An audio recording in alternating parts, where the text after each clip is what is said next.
What if everything you're chasing is already in your hands? That's a real question. What if the thing you've been working so hard to find happiness, peace, confidence in English? What if it's already here? Maybe not perfect, maybe not loud, but maybe it's already inside your daily life, just waiting to be noticed. We spend so much time chasing more, a better job, more money, better English, more recognition. But what if we've been looking in the wrong place? In this episode, we're not just going to talk about gratitude like a nice idea. We're going to explore how being thankful for what you already have can completely change your mindset. Not just in life, but in how you learn, speak, and grow in English. If you're tired of always feeling behind, this one's for you. Why is it so hard for people to feel thankful even when they know they should? That's something I've really thought about. We know gratitude is good. We've heard all the quotes. We've seen the posts. Be thankful. Appreciate life. Gratitude changes everything, but still, most people struggle to feel it. Why? Because the world is constantly shouting, "You're not enough." Everywhere we look, there's something or someone that reminds us what we don't have: a better house, a more exciting life, perfect English, more followers, a better body. You start to believe that something is always missing. And when your focus is on what's missing, you stop seeing what's already there. That's why gratitude is not just a feeling, it's a skill. You have to train it. Like learning English, it takes practice, it takes effort. And honestly, it takes courage. Because being thankful means slowing down, being present, and noticing the small things. Most people are too distracted to even try. Okay, but what does being thankful have to do with learning English? I love this question because the connection is deeper than most people think. Gratitude and language learning are deeply connected. When you're thankful for your progress, even if it's slow, you reduce pressure. You create space to enjoy the journey. Think about it. If you're always focused on how far you have to go, you start feeling frustrated. You feel like you're not improving fast enough. That frustration kills motivation. But if you shift that focus and say, "Wow, I actually understand more than I used to." I had a conversation last week. I listened to a whole episode and followed most of it. You feel proud. You feel connected to your growth, and that emotion, it makes you want to keep going. I've seen learners who focus on their mistakes and learners who focus on their wins. The difference in confidence is night and day. One is stuck, the other is free. Gratitude helps you stay in love with the process, and that's where the real learning happens. Can being thankful actually change the brain, or is that just a nice idea? It's not just a nice idea. It's real, and there's science behind it. Studies in psychology and neuroscience show that practicing gratitude consistently can rewire your brain. It shifts your focus. It helps reduce anxiety and increases your ability to process information calmly and clearly. And for language learners, that's huge. When you're anxious or always judging yourself, your brain goes into stress mode, what scientists call fight or flight. In that state, it's hard to think clearly. You forget words. You freeze. You get stuck. But when you're calm, when you feel safe and encouraged, your brain opens up. That's when you remember words. That's when sentences start to flow. That's when you actually enjoy using English. So, yes, gratitude doesn't just feel good, it functions well. It literally helps your brain become a better place to learn. What if I don't feel thankful? What if I'm stuck, frustrated, or just tired? Then you're human. And I mean that sincerely. Sometimes life is hard. Sometimes you're tired of trying. You feel like nothing's changing, like you're not good enough, like you're always behind. And in those moments, being told to just be grateful can feel fake. But here's the truth. Gratitude isn't about pretending everything is perfect. It's about noticing what's still good, even in the middle of the struggle. You don't have to fake a smile. You don't have to write a perfect list. Just pause. Look around. Did you wake up today? Did someone smile at you? Did you understand part of this sentence in English? Then there's something there. Gratitude starts small. One breath, one quiet moment, one tiny thought of, okay, I'm still here. I'm still learning. That means something you don't have to feel thankful all the time. But you can choose to practice it even when it's hard. And that choice might shift everything. So, does gratitude mean I should just stop trying? Just accept things and not improve? That's such an important question. Sometimes people think gratitude means giving up. Like, okay, I'm thankful, so I'll just accept everything the way it is. No need to grow. But that's not gratitude. That's passivity. Real gratitude doesn't kill ambition. It gives you fuel. When you're thankful, you're not working from a place of fear or lack. You're not trying to prove your worth or chase someone else's life. You're growing from a place of peace. It's like planting a tree. If you hate the soil, if you scream at the sun, if you're angry at the rain, nothing grows. But if you appreciate where you are, if you water what you've got, slowly something beautiful starts to grow. So yes, be thankful, and yes, keep trying. Gratitude and growth are not enemies, they are partners. Can I be thankful for something and still want more? Absolutely. That's the sweet spot. Being thankful doesn't mean you stop dreaming. It just means your dream doesn't control you. You can be deeply grateful for what you have, your level of English, your job, your life, and still work toward more. Think of it like this. You're on a journey. You've already come a long way. You've taken steps, made mistakes, learned things. Being thankful is saying, wow, I've already grown. Wanting more is saying, and I'm excited for what's next. When you combine both, that's balance, that's peace. So, yes, you can love your current life and still build your future. How do I start practicing gratitude if I've never done it before? Great question. Starting anything new can feel tricky, especially something as personal as gratitude. The key is to start small. You don't need to write long lists or meditate for an hour. Just take a moment each day to notice something good. No matter how tiny, maybe it's your morning coffee, a kind word from a friend, or even the fact you can listen to this podcast in English. These little moments build up. Try asking yourself one simple question every day. What went well today? Or what am I thankful for right now? At first, it might feel strange or forced, but with practice, it becomes natural. Your mind will begin to look for good things.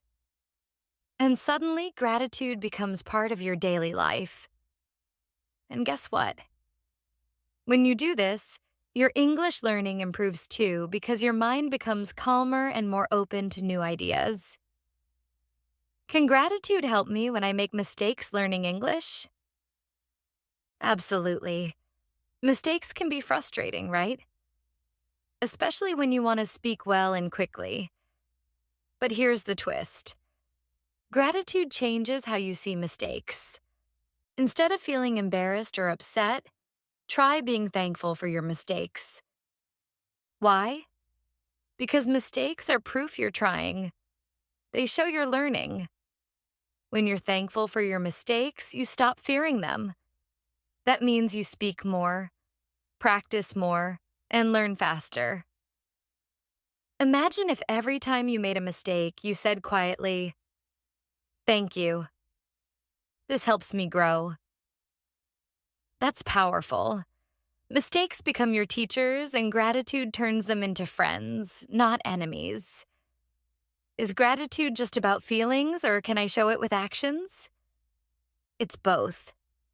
Gratitude starts inside your heart and mind, noticing, appreciating.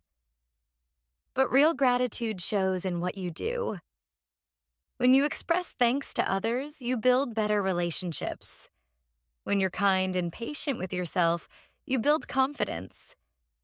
You might thank a teacher, a friend, or even a stranger. You might take care of your health or keep learning because you appreciate your abilities. Gratitude is active. It's living with kindness, respect, and awareness. And when you practice gratitude through action, your English conversations become richer. You start using more polite phrases, showing respect, and connecting with others on a deeper level. So don't just feel grateful. Show it. What's the link between gratitude and happiness? They're closely connected. Happiness isn't just about fun or pleasure. It's about contentment, feeling good about where you are. Gratitude is like the foundation of happiness. When you appreciate what you have, happiness grows naturally. It's not about ignoring problems or pretending everything's perfect. It's about choosing to focus on what brings joy, peace, or comfort. This choice rewires your brain to notice more good things, which makes you feel happier. For language learners, happiness is essential. When you enjoy learning, you stay motivated. You speak more freely. You make friends easier. Gratitude feeds happiness, and happiness fuels success. Can being thankful reduce stress while learning English? Definitely. Learning a new language can be stressful, worrying about mistakes, pronunciation, or understanding others. But gratitude helps you step back from stress. When you focus on what's working, the progress, the support you have, the opportunities, your brain relaxes. This relaxation lowers cortisol, the stress hormone, which improves memory and concentration. So, practicing gratitude creates a calm learning environment inside you. That calmness means you absorb new words faster. You speak more confidently and you enjoy the journey more. How can gratitude help me build better relationships through English? That's a wonderful question. Language is about connection, sharing ideas, feelings, and stories. When you practice gratitude, you become more open and kind. You listen better, respond with warmth, and appreciate others' efforts. This kindness shines through your English. People notice they feel valued. Gratitude helps you use polite expressions naturally. Thank you, I appreciate that. You're so kind. When you speak with gratitude, conversations become more meaningful. You build trust and friendships faster. It's a simple secret to not just learning English, but living English. What if my life feels hard and I can't find anything to be thankful for? That's a very real feeling, and it's okay to feel that way. Gratitude isn't about forcing happiness or ignoring problems. It's about finding one small thing, even when things feel heavy. Maybe it's the air you breathe. Maybe it's the fact that you woke up today. Maybe it's a memory that makes you smile. Sometimes gratitude starts with survival. Being thankful you're still here, still trying from that small spark, you can grow light in the darkness. Even when life is tough, practicing gratitude creates resilience. It gives you strength to keep moving forward one step at a time. Can gratitude improve my confidence speaking English? Yes. And here's why confidence comes from how you see yourself and your progress. When you're thankful for your efforts, you build a positive inner voice. Instead of, I'm not good enough, you say, I'm proud of how far I've come. This inner kindness encourages you to speak more, take risks, and enjoy conversations. Confidence isn't about perfection. It's about accepting yourself and celebrating every small win. Gratitude teaches your mind to be that supportive friend, and that friend is the key to speaking English fearlessly. Does gratitude affect motivation for learning English? Absolutely. Motivation is like a fire. Sometimes it burns strong, sometimes it flickers. Gratitude fuels that fire by reminding you why you started. When you appreciate the opportunity to learn, the teachers who help you, or the progress you've made, motivation grows. You want to practice because you feel grateful, not because you feel forced. That positive energy keeps you consistent even when learning gets hard. Gratitude turns motivation into a joyful habit, not a chore. Can gratitude help me overcome fear of speaking English? Yes. Fear often comes from feeling judged or not good enough, but gratitude shifts your mindset. Instead of fearing mistakes, you appreciate every chance to practice. You become thankful for your courage to speak, no matter how imperfect. That gratitude reduces anxiety, makes your voice steadier, and lets your personality shine. Speaking English becomes less scary and more fun because you focus on progress, not perfection. How can I remind myself to be thankful every day? Good question. Life gets busy and it's easy to forget gratitude. Try creating simple daily habits. A morning thought, a quick journal, or even a small reminder on your phone. For example, every morning ask yourself, what am I thankful for today? Or every night, think of one good thing that happened. The key is consistency. The more you practice, the more natural it becomes. Soon, gratitude will be a quiet background music in your mind, gently guiding your day. Can gratitude help me deal with criticism when learning English? Yes. And here's the magic. Criticism can feel harsh, but gratitude helps you hear it differently. Instead of feeling hurt or defensive, you see criticism as a gift, a chance to improve. You're thankful someone took time to help you get better. This attitude opens your mind and heart, allowing you to learn faster. Gratitude turns criticism into a stepping stone, not a wall. What's one simple gratitude practice I can start right now? Here's a simple one. Take a deep breath. Think of one thing you're thankful for. It can be something small like this moment or your ability to listen. Say quietly to yourself, thank you. Feel it for a moment. That's it. No pressure, no rules. Do this anytime you feel stressed or stuck. It's a tiny habit that grows your gratitude muscle and transforms your mindset. And that simple practice can change your English learning and your life.